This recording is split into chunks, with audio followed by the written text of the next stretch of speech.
How to create and manage campaigns in Zoho CRM. I'm gonna guide you through the process on how to do it. Let's get started. First of all, on your phone, head over to your preferred web browser. On your browser, navigate to the Zoho CRM website. Make sure that you are logged in with your account already. You will see this kind of interface after you are logged in. Now, in order to create and manage the campaigns, here in this left-hand side, you can see this campaigns option. Tap on this.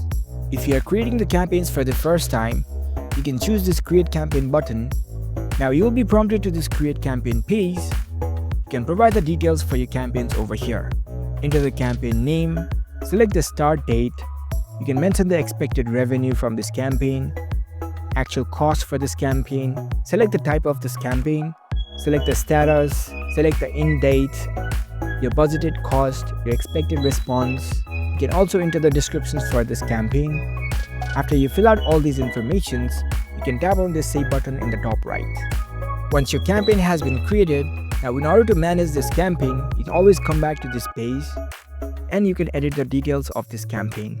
So that's it. That's how you can easily create and manage campaigns in Zoho CRM. If you found this video helpful, don't forget to give this video a thumbs up and subscribe to our channel for more tech tips. Thank you for watching.